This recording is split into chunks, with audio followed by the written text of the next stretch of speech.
This show is brought to you by Rebirth Radio.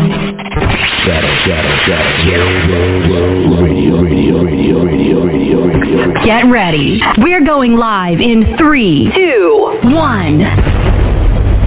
Welcome to Voices of Virtue.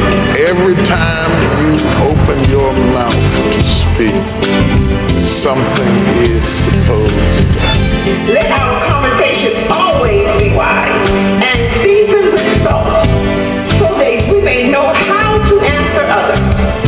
This is something special for you.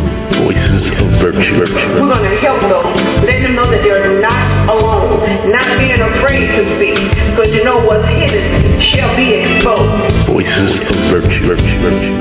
So keep your ears open, your eyes seeing, your tongue talking, because it will be powerful. There is no such thing as failure. Failure is just life trying to move us in another direction. Voices of Virtue.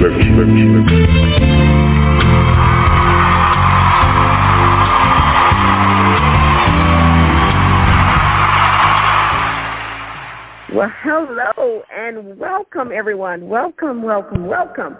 We're so elated to have you on today.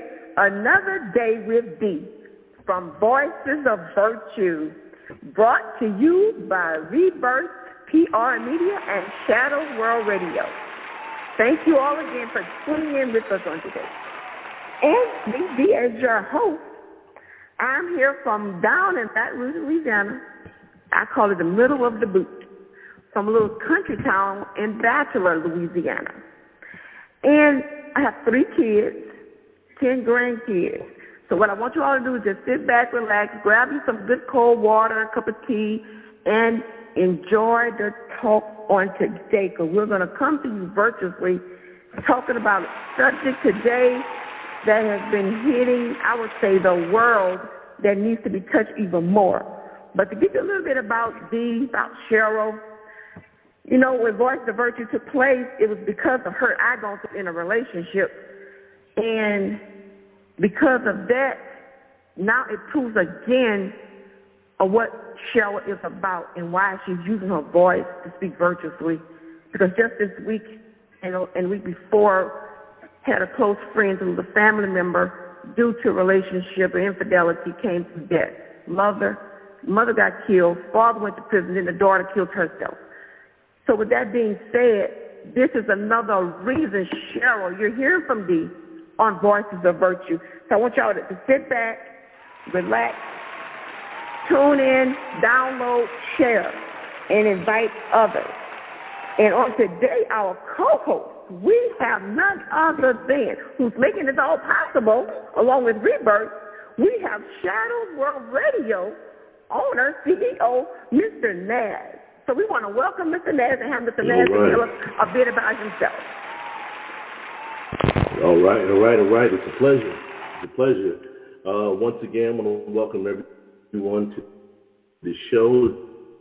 It's an honor to be here with the Yeah. I'm coming from the New York metro area. I am the CEO of Shadow Worlds. The history started in 2000. A bunch of DJs came together. We're all professional. It was started as a hobby, but we just started expanding the media to podcasting shows. And I've been in this game for a while now, producing different various podcast shows and doing stuff all throughout the Jersey and New York and the Philadelphia area. So, it has its exciting times and has some things that you really meet a lot of great people and get a chance to interview awesome, phenomenal people and just to develop a great network. So, that's just a little bit about me, but it's an honor. And again, Dee, thank you for allowing me to be a part of the show. It's definitely an honor. I really appreciate it. Great, and we thank you for allowing us to have you in the airways. Thank you. Before we get started going any further, you all, we want to talk about what's trending. I agree. Yes. And what I found out was trending is, ironically again, relationship domestic violence. Here, like I said, I'm right here from Baton Rouge, and just this past week, there were 3 incidents and 2 of them revolved around death and domestic violence. And that's a subject we all need to embrace, to be an advocate against domestic violence, because it's not only affecting those in the relationship, but it's affecting our children. It's affecting our community. And so I think having a talk like this on today, and those yet to come, and those that other people who are embracing and bringing this topic forward and not keeping it pushed down, shoved under, bringing attention to it in a positive way to help deter this type of actions in our community, in our families, in our loved ones. And it's not even about just in the secular work. You're having people who are in church that are saved, that are having a relationship with God, but because things happening like this with domestic violence, there it is. It needs to be embraced. Because when things like that happen, it's not like certain ones are pulled out like, oh, I can't do that, I can't say it. No, it can happen to anybody. So that's why we all need to come together and embrace this subject and talk about it. And so again, we are elated to have our guest today. We have no other than Miss Winnie Starks, who is an author. And author of her book is Unbroken Destiny. Thank you. Good morning. Good morning. Good morning, Ms. Starks. And please, Ms. Starks, we first want to welcome you and thank you for joining in with us today and being transparent to us on today. And just tell everybody a little bit about Ms. Starks. Is it okay if we call you Winnie? Yes, it's fine to call me Winnie. Great. So go ahead, Winnie, and tell us about yourself. And we're going to get right into the interview. So my name is Lenny Stark. I'm a motivational speaker. I live in the Fort Worth area in Texas. I have 2 children, a son that's 12, and I have a daughter that's 7. I started speaking, motivational speaking. Well, I've always been a speaker. I've always been that outspoken friend, encourager. That's just my personality. But actually started speaking at events in around 2017, 2018. I actually started with my cousin. She does a lot of events, especially about domestic violence and abuse, because she grew up in a couple of different scenarios. So did I. And then I also started speaking with a lady named Jocelyn she has a outreach program called Sisters with Stories. So that's where this all began. And then I came and sat down and took the time to put it on paper. 2020, December, my book released of Unbroken Destiny, and it's just a monologue of my life journey so far. I think it will empower a lot of men and women just to speak your truth on the things that you have dealt with in your life, the things that you have learned from the situations you have been in, just to inspire someone else and let them know that they can and they will overcome a situation as long as they fight and keep on moving. Oh, great. Thank you so much, Winnie. And that's so great you said that, because it reminds me of your message. I love the ending of your message, whereas you say that you are never a victim, but you're always an overcomer. I love it. And that speaks power all by itself. And so now, Winnie, we're going to get into the questions for today. And Mr. Naz, we for sure need you to come in, give us your rebuttals, your feedback on this interview today. So, Ms. Winnie, first we come to see. I'm learning. I'm learning. It's an honor. Those of us that know a little about your bio, Winnie, we know that now you are a living testimony. So before we get deep into other questions and answers, let's tell the audience how you're doing and your family. Just tell us how you're doing after going through such a life of dysfunctional and abusive relationships. Oh, wow. So I'm blessed now. I've been blessed, but I'm doing great, actually. All of those things actually built me into the woman I am now. So I'm honored at this present moment. You know, you go through things and you don't see the outcome, but what I've learned growing in my relationship with God is He does certain things and allows certain things to happen to get you where He wants you to be. So I'm very blessed. Me and my children are well. Can't complain about anything right now, to be honest. Can't complain about anything. Enjoying this journey because I have a different mindset at this point. So I'm able to push forward with the mindset of not looking at my situations in a negative point of view, but looking at them as their challenges, their stepping stones to get to my next phase of my life. So I'm very, very thankful and blessed at this point in my life. Wow, you said a lot right there to encourage others to go on that may be going through, have gone through, or is about to even go through something. That was a mouthful of encouragement. Just that statement right there, Winnie. Wow, thank you so much. And Winnie, I want to say this. Oh, thank you. After what you have endured, dealing with your parent, do you sometimes mistrust your own feelings and the feelings expressed by others because of what you've gone through yourself? So give us a little bit of background, what actually brought Winnie to know that, you know what, I was in a dysfunctional place and abusive. Tell us something about that. So, sometimes I can, misjudge things because of my past. You deal with trauma from things, especially domestic violence, verbal abuse, your parents being abusive, your surroundings, you grow up in abuse. So you deal with a different level of trauma. So things can trigger you.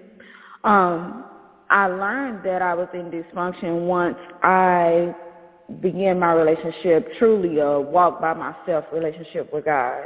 I got rededicated in 2009, and you go to church and you're basically a seat warmer. You're in there, you're hearing it, but you're not implementing it in your life. So I did that for a couple of years, just on my own, going to church, because that's all I grew up in church. My mom always had us in church. I believe in God, I believe in Jesus, but never had a personal relationship. And then in 2011, I actually started implementing the things in my life because I started dating this guy, actually my daughter's father. I started dating him, and once I started dating him, it was a different lifestyle for me, of a different level of dysfunction. I had already been through a traumatic dysfunctional relationship young with my son's father, but this one was on a whole nother level. He was a hustler. He stayed out all night. He would get drunk and just come home and be belligerent. And I'm not going to say he was more so physical. I was physical because I grew up in a house with boys. So I always had that mindset of defend myself. With all of that going on, I had my son, and I'm going to church, and I'm listening to the word, and it's like God is talking to me during these time frames because scenarios would happen, and I would go to church, and I would be like, oh, wow, okay, so this is what I'm supposed to do? And I started implementing those things in my life, and things started to change. My mindset started to change. I started to see it for what it was, not for, oh, this is just a way of being. This is how life is for a woman like me. You think that because of where you come from. When you're in dysfunction all your life, you don't see it as nothing bad. You see it as this is just a way of being.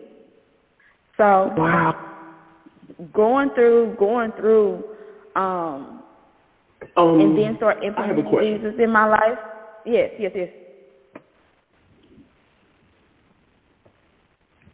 Yes, I have a question. I'm sorry. This is Naz. Okay. You said something.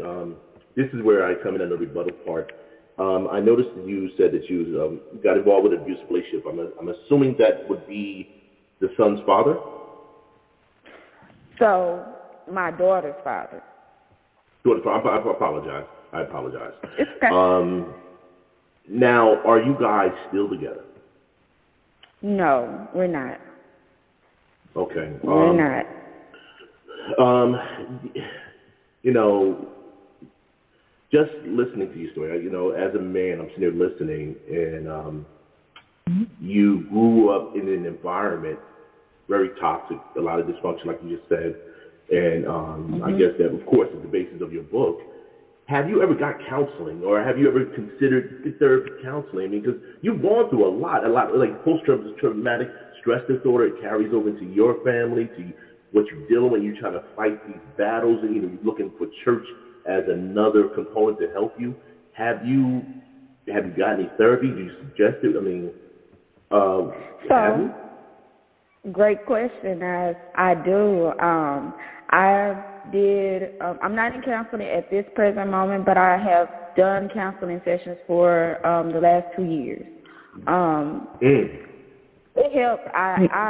In our community, as Black people, we don't think that we need counseling. We think that God is enough. And God can be enough, just depending on who you are and depending on the things that you have been through.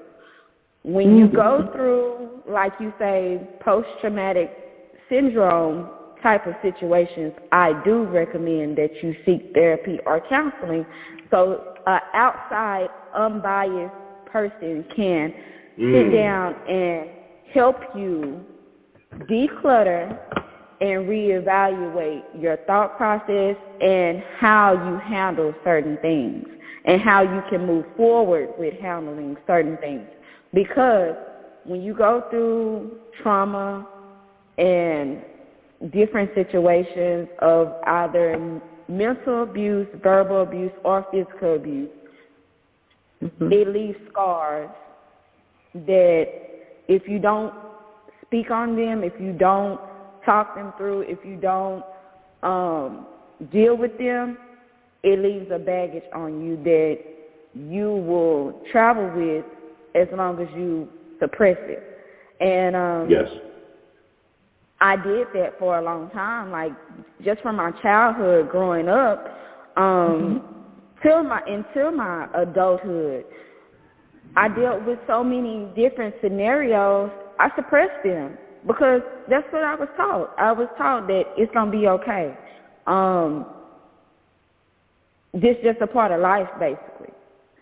So you just suppress them and you keep on going on, and you don't understand this is why you act the way you act, because you dealt with so many things, and all your natural mind does is tell you the best way to deal with them, whether it be anger, doing drugs,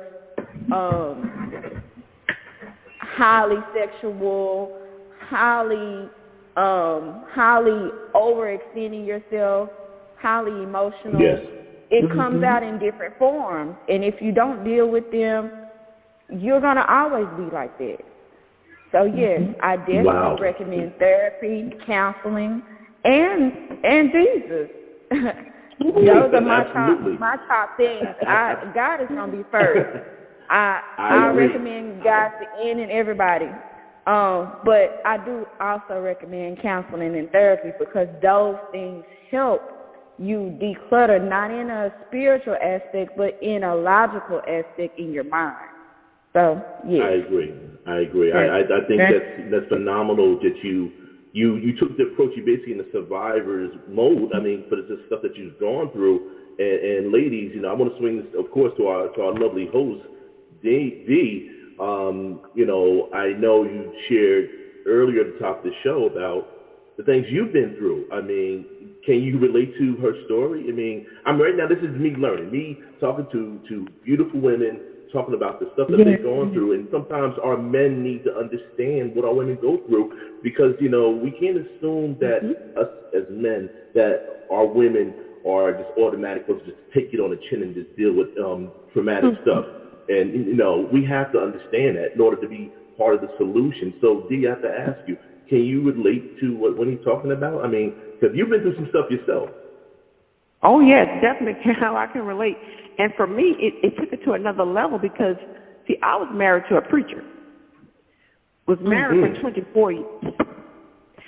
And to put your trust not only in just him as the husband, but as the man of God inside of him. And to find out literally overnight that he had been having an affair, a relationship, it not only did it tear me apart and my children, it tore up in our lives. Because to this day, that was in 2011, to this day now, people are still in awe because the lifestyle that he was leading, he's literally living two lifestyles. Because when he would work out of town, he would actually leave the job site and go and stay with these women. Okay. So that affected me in such a way whereas I was suicidal.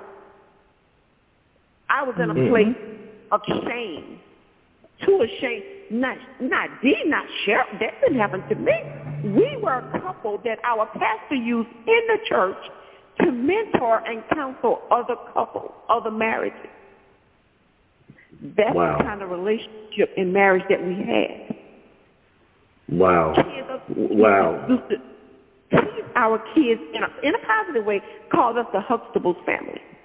That's the lifestyle. Yeah, we all know the reality behind that scene of that show. Yes, right. Exactly.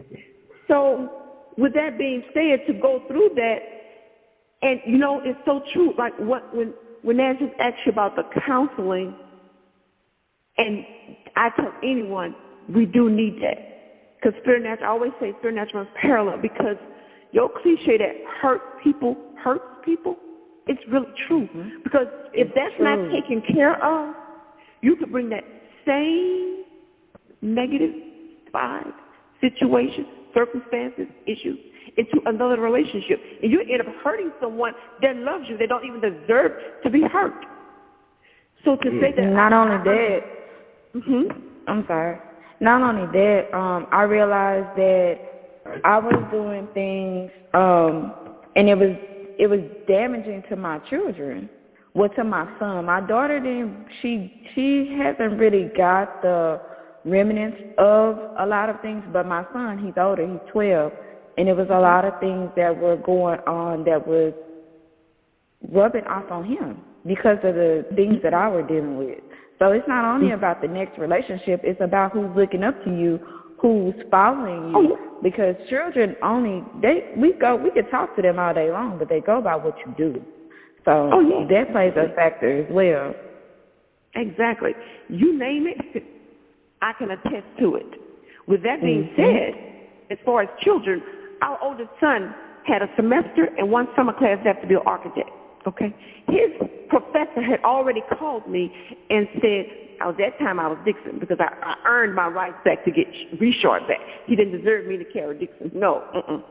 So he said, Miss Dixon, at that time, he said, I already have a job for your son Ronald at my firm in Atlanta. He was going to UL. And he said, because there's only 2 African Americans in the architect department here at UL, because we all know that's predominantly Caucasian. He said, I pushed them harder. And he said they wanted to give him a seat. And I told the dean they will not, because this gentleman pushes out more than any student in this department. With that being said, when this happened, it destroyed our son. Do he not have his architect degree? No. But do he still have the skills? Yes. Is he using it? Yes, because he works for plants now. But he tells me, he said, Mom, I may not have got my piece of paper, but what I did learn, I'm utilizing it now. How it affected my daughter? She was a junior at Our Lady of the Lake nursing school. Did she end up dropping out? Yes. Mentally, it destroyed them. She went back. And the only way they took her back, they said, you have to give us a letter to tell us why should we take you back. And when I tell you what she put on that paper, after what she endured from her father, she was our only daughter. And what she endured, did the Lady of the Lake take her back? Yes. But because of what she was dealing with what her father did, she ended up not staying there because the emotions, because of the traumas, because of the mental effect that it took on her. But did she bounce back? Yes. Happily married, both of them. All three of our children has now purchased homes. They've moved on. They took what happened to them because, I got to plug this in right here. See, I was testifying to the fact of what he had done to our children. And then you got those naysayers out there, oh, well, they're grown, they can make their own decision. No, but you're missing my point. He was the root. And I'm not downing anybody, but I'm speaking the raw truth. That's just how I am. To everything that grows, there is a root. And he was the root that affected our children. So what I had to do as a mother, and what I found out through them, my daughter told me one day, she said, Mama, when you're happy, we're happy. And it took her to tell me that to help me get myself together. Because when I went 2 years, and that's the next question I want to talk about, that forgiveness. When I went 2 years saying I had forgiven him, I was lying to my own self. Those were just words off my lips. So when she said that statement, I had to know then, Cheryl, you know what? You got to get it together. It's not just for yourself, but it's for your children. Because you are actually holding them back. She just told you, when mama is hurt, they're hurt. I can't hinder them. They've been hindered enough. So with that being said, Ms. Winnie, tell us about what helped push you to your purpose.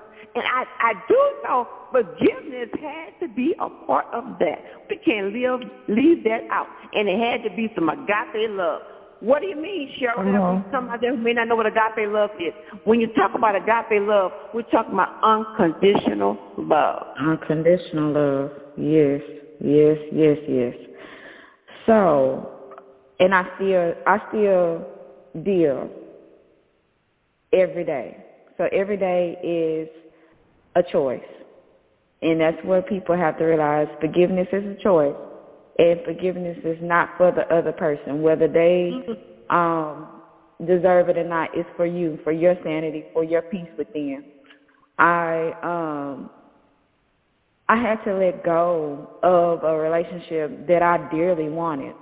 So let me take it back a little bit so it can be understood. I got into my first relationship very early. I was 15, 16 years old, dating my son's dad. I had a miscarriage at the age of 17 with twins the day I turned 5 months. So with him. And then we had little Greg 4 years later. Within that relationship, I dealt with a lot of insecurities, just young, growing up, not mature yet, not really knowing how a relationship should be, because my mom and my dad, she left him when I was 1 and moved to Texas. We're originally from Monroe, Louisiana. She moved to Texas.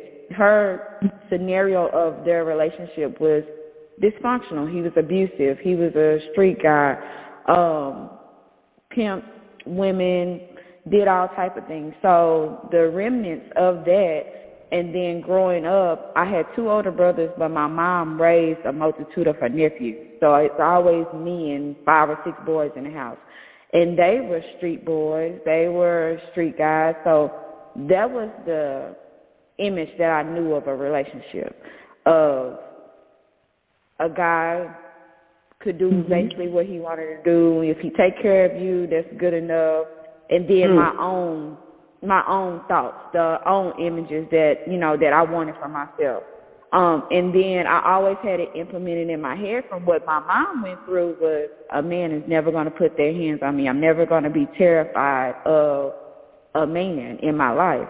So it made me be automatically defensive and aggressive as a girl. My first relationship, he was total opposite from me. He was the church boy. He grew up in the 2-parent household, similar to your situation, but not a pastor. But I looked up to him and his family and thought they were better because I assumed they knew better, because they had the functionality of what we learned in church. What we learned is supposed to be a household. You're supposed to have the mother, the father, the kids, honor thy mother, honor thy father. I learned that. And so when seeing them function, I would think that they were better. They knew better. I ain't going to say not think that they were better. I thought they knew better.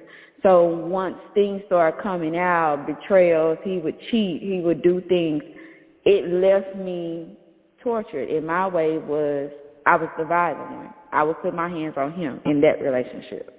So, yeah.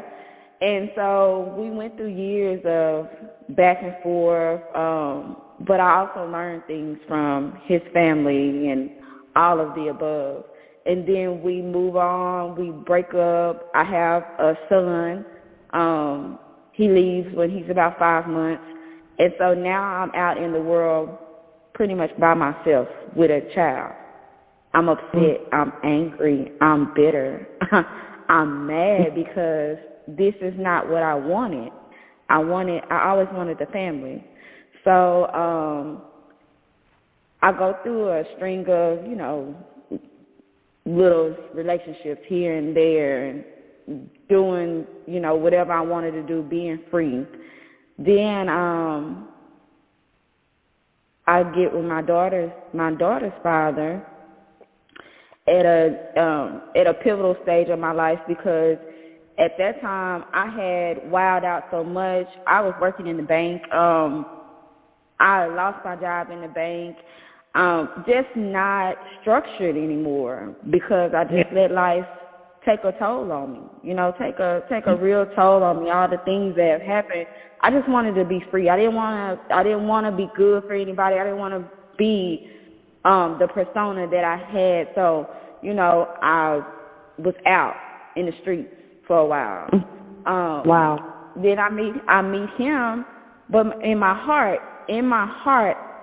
I just wanted a family. I just wanted my own little family, my own, man, be with my kids, and we do what we supposed to do and take care of the kids and live a good life. This all had been at the heart of me. But that wasn't what was happening.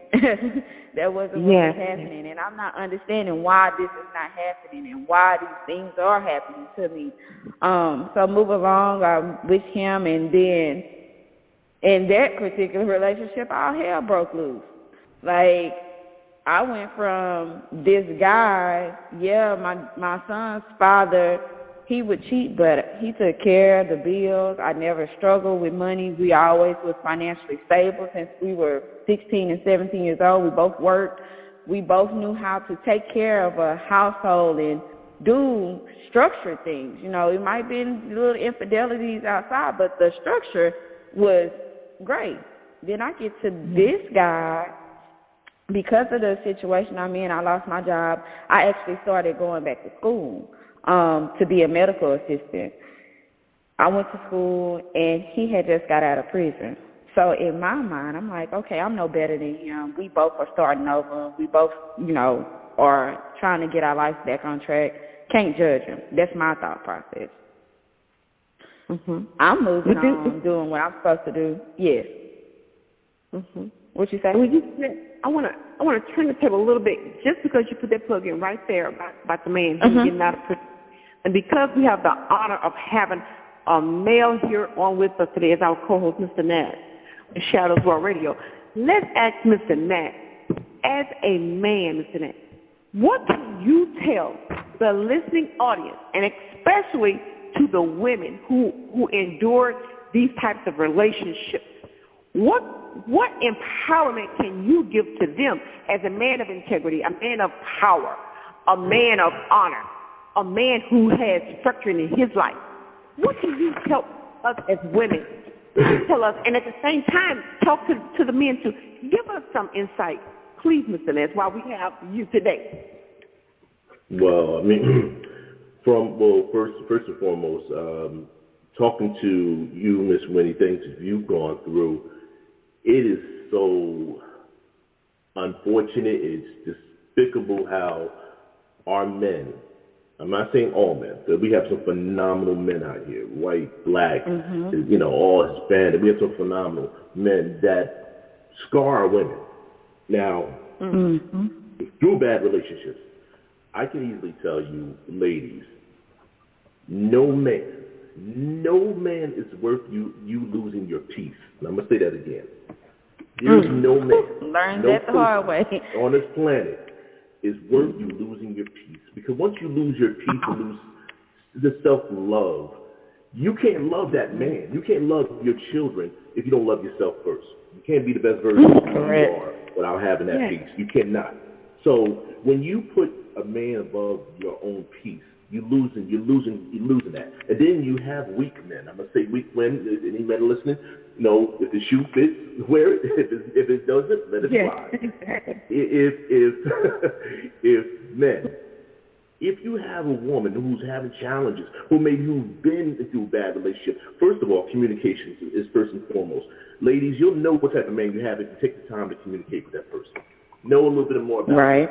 Don't judge that person because of what they have gone through. And if that man keeps on talking about, well, my past relationship remind me of this, my old lady or my ex-girlfriend did this, get away from him. Get away from him. Because he's bringing that scars into that relationship. Right. Ladies, he has trust me, his get away from baggage. him. If he's sharing that, it's okay to share your history. But if he's tying in the connection with his past, he justifies bad behavior, what he's going through, as, I did this only because you reminded me of what she did to me. Get away from that immediately. Wow. Communication will bring that out. And you find in that communication, if that's what he's doing in the early part of communication, that's your red flag. Get away from it. Get away from it. Now, that's not to say we have some phenomenal men out here that has gone through things, who's maybe gone through bad relationships themselves or gone through abuse themselves. And they say, hey, listen, this is what I've gone through, but you know what? I've learned from that, but this is what we can do. And a real man, if he hears you, Winnie and Dee, the stuff that you're going through, he's going to protect. He's going to protect. When I say this, he's going to protect your feelings and guard what you've gone through, and he's not going to violate that. Any real man is not going to violate what you've gone through. Thank you. And I say that in the most passionate way because a man's going to say, hey, listen, my woman's been through a lot. I'm not going to try to rehash that. I'm going to be a protector of her feelings and her emotions. I'm going to protect that by all means necessary. So I'm going to do whatever it takes to make sure she's protected by that. Period. I'm not going to, and if I do something, accountability. Right. Yes, fellas, excuse me. I'm still working on it. I'm all about my job, but at the end of the day, we as men, we have to be accountable for our actions. Listen, we all not perfect, but we have to be accountable. And if we do something wrong, apologize. Show a level of humility to your woman. Show a level of accountability to your woman. Say, babe, I'm sorry. This happened. Let me make it right. And, men, if you have some past issues and you're doing things that you need to shake out of it, be honest with your woman. Say, you know what, I got to work on this. I got to get this right. I want to make sure I protect that. We have this child together. And at the end of the day, I need to make sure I be the best example for these children. Whether you're in a blended relationship, whether you just meet a woman who has a child and you be around her, it's not about her and pushing yourself on her and her child. Because at the end of the day, she needs to know who you are and make sure that you're safe to be around her child. Because that child's already been through trauma with their own personal relationship and their father, whether he's in a relationship or not. So I say this honestly, ladies, love yourself first. You are the most important thing. When any person, especially a man, takes that piece away from you, he is not worth the dime or a penny or whatever. And fellas, if you are a coward, you want to take advantage of a woman's peace, you need to check yourself because you have a lot of immaturity issues and accountability issues that you need to handle for yourself. Yeah, the fellas, that's how I talk when I talk to my fellas. Man up. It's just stop blaming the women for your issues. Stop blaming past relationships. And if you need to get counseling, and maybe just get into yourself first. How about you work on yourself? You can't be better for her if you're not better for yourself, mentally, physically, and spiritually, and financially. So that's the part. And that's my part. That goes vice versa. That goes vice versa is what I've learned. So my apologies if I went on a little tangent. I come very passionate when it comes we needed that. We relationships. I understood. Yes. Yeah, I give it passion to men, acting right. There you go. That's right. We need that. That's right. That's to empower us, to help us. But Winnie, with that being said, I want to know this right here. If you were to find someone who was to come up to you right now that has gone through dysfunctional or domestic relationship, what are the first 2 or 3 things you would tell that individual or those individuals? What would be the first thing you would tell them that can help? So my first thing I would tell them, because going through domestic and what I've learned from that is, like Naz said, it's self-accountability. I don't blame anyone anymore for the things that I have dealt with in my life, especially my adulthood, because we all have choices. He made great statements of having your peace, having self-love. You only tend to go through a lot of damaging things when you don't love yourself first. You look at that as you're supposed to please others before you take care of yourself. And what I learned through all the things that I've been through, you can't. It's impossible. You can't pour from an empty cup. So the first thing I would say would be self-accountability. Get to know yourself. That way you won't deal with certain things that bring a lot of negative. We're not supposed to go through a lot of negative. We're going to go through different trials and situations, but it's not supposed to always be negative, volatile, or downright totally dysfunctional. Those are choices because you don't either know better or you don't want to know better, and you have a choice to learn, just like I did. Secondly, like I stated at first, counseling, because that way you can talk to someone and understand why you're going through these situations, why you're dealing with certain situations. And then also, back to forgiveness. Forgiveness is the key to a lot of things. It sets you free from holding on to the trauma.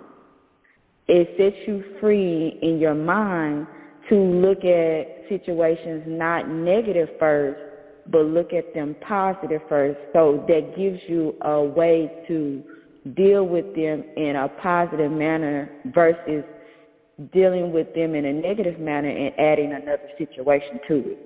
Because anytime you do negative, you add something to it. But if you do positive, you're adding a growth or a stepping stone to move forward. So my 3 things: first is self-accountability, love yourself. Secondly, get the appropriate help that you need to move on. And thirdly, forgiveness. Forgive the person, forgive yourself, and so you can think positive in your future endeavor. Thank you so much for that. I hope the audience goes through. Thank you. I hope those of you who are listening really take notes on that. Even if you're not going through it, you may know someone that is. That was so great. That was great advice, Winnie. Thank you. And I got to touch on what you and Naz said about that accountability. I can remember back in God prepares us for things because He knows our future. And I can remember going to this. I do decorating as a hobby, and He wanted me to decorate His church. And while I was there, entering with Him, He operates in the prophetic. He said, Sister Dee, he says, you've been hurt. And he didn't know at the time I was going through some hurt in the church. And he said, but you love hard. He said, but I don't want you to ever expect to get the love back that you give. He said, learn to cover your heart. And so I say that to all of you listening out there. Even if you don't love hard, cover your heart. Have a heart, a clean, pure heart, but keep it covered. Because when we keep it covered, we're not allowing toxication things to just come in there and just tear it up. Cover it. How do you cover it, Dee? Keep it covered with love. When you keep that word, like Naz said earlier, some peace. See, peace surpasses all understanding. That's what it does. So those of you that love hard and don't even love hard, keep that heart covered. Be accountable. I'm talking to anyone out there. Be accountable for your actions. Why are you saying it? Because it hit home just the last couple of Naz and I was talking behind the scenes earlier, and he said, well, how was your week? I said, well, it was good, but it could have been better. I think the Lord's still here, not pushing them no daisies. And that was a close friend of mine, had a relative. The husband was infidelity, being in an infidelity relationship, in adultery. He cheated. The wife decided to move on after giving him so many chances. He ended up shooting the wife in her back 3 times. She died like that third day. She held on, maybe 2 days. They had 1 daughter.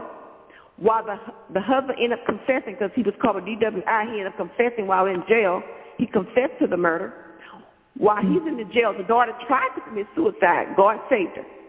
But however, about 3 days ago, that daughter, she just found out she was pregnant during the week of waiting to bury her mother. She left a suicidal note. And we're talking about a 26-year-old. This is how this affects our children. It don't just affect the spouse. This 26-year-old just found out she was pregnant, lost her mother to death, lost her father to prison. And one of the things she said in her letter was, I cannot live without my mother. She took her father's gun and shot herself in the stomach. And she lasted only a few hours. So now we got 3 family members gone. He's in prison. Literally, his life is gone. So now you're talking a whole family gone within 2 weeks. I'm going to give it a week and a half. A whole family due to unaccountability. He couldn't be accountable for his infidelity. He couldn't be accountable. So I bless the man of God that spoke on that, and you touched it as well. Let's be accountable. Let's own up to our actions, get counseling, walk in forgiveness, and try to do better. When we know better, we do better.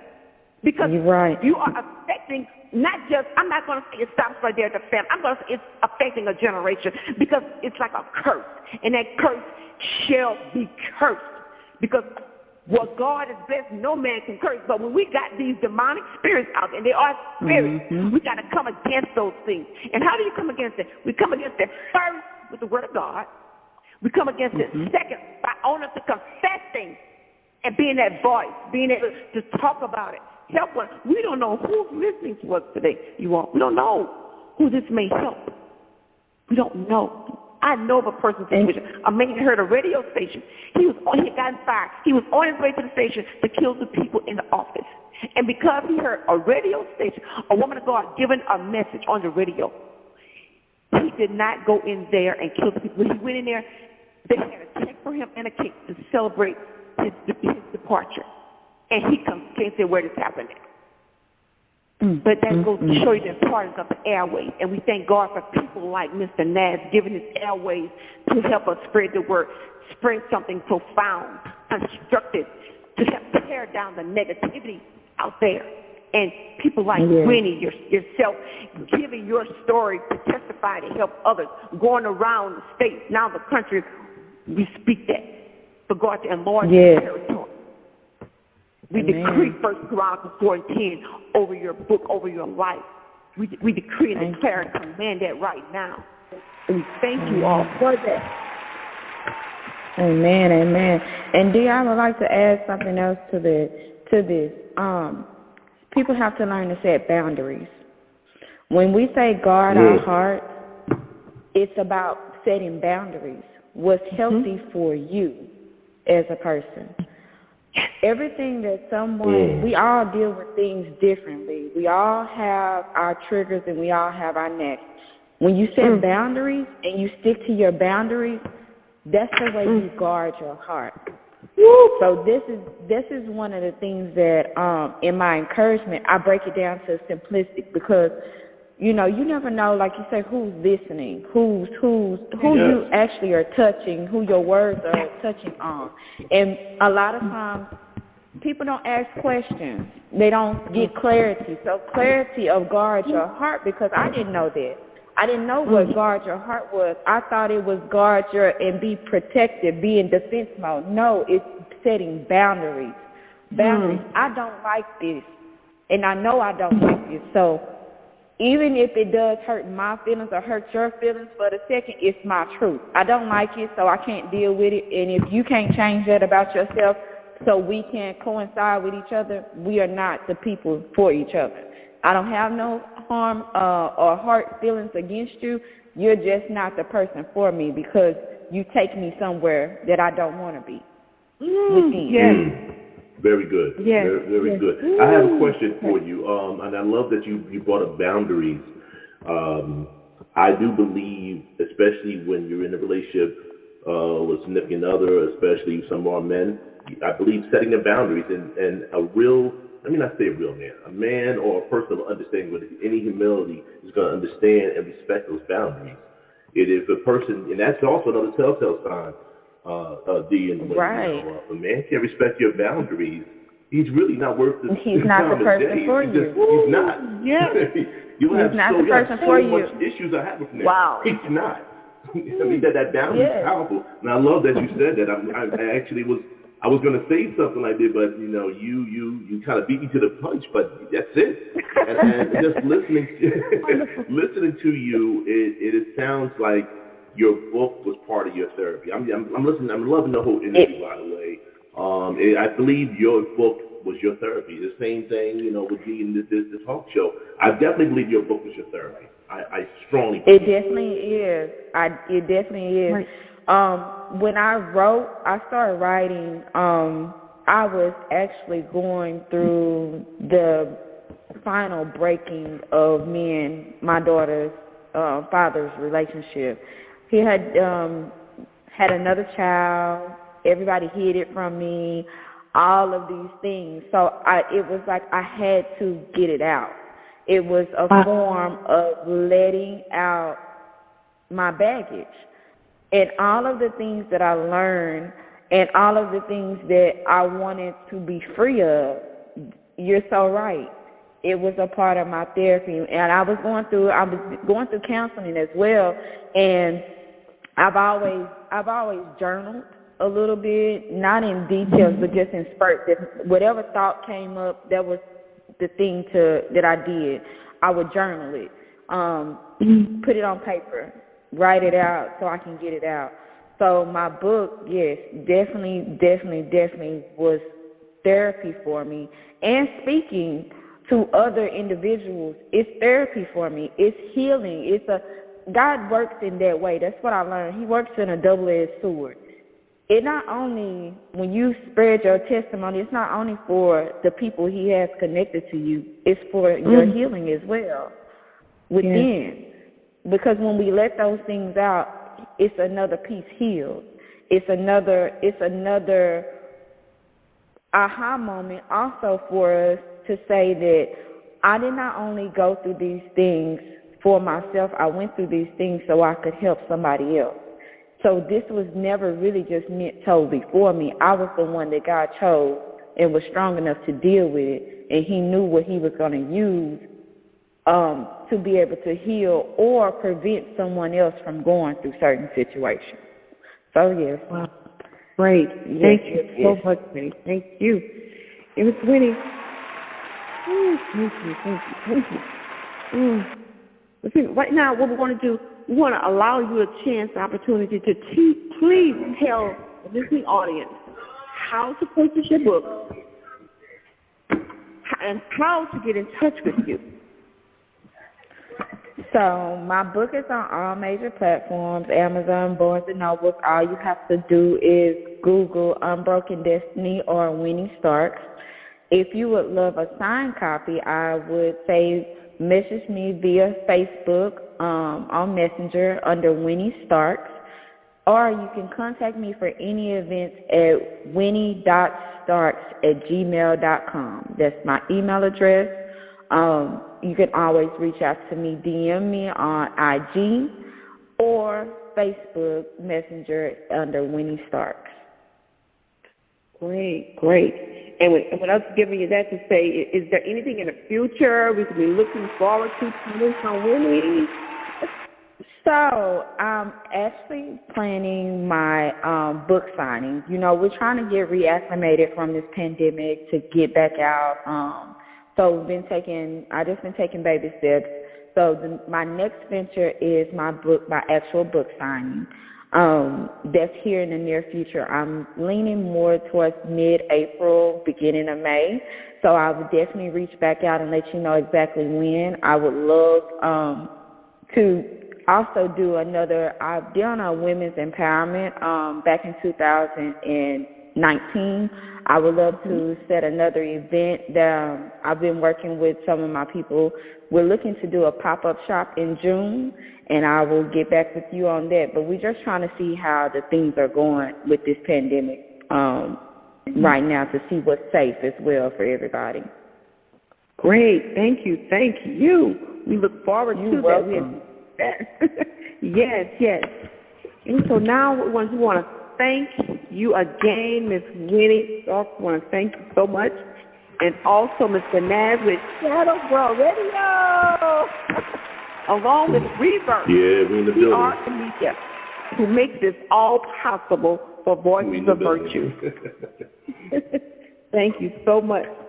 And me, myself, again, I want to thank you, and to the listening audience, be sure to share, download, give us your feedback, and even let us know what you want to hear about, because we're transparent. We want to talk on things that's going to help, to empower, to encourage you.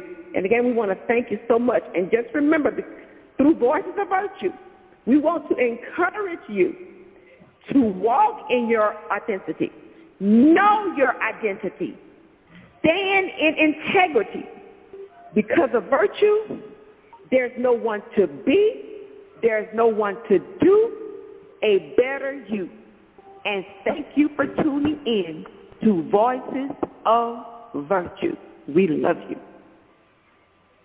Thank you for having me as well. Voices of Virtue. This show is brought to you by Rebirth Radio. Voices of Virtue.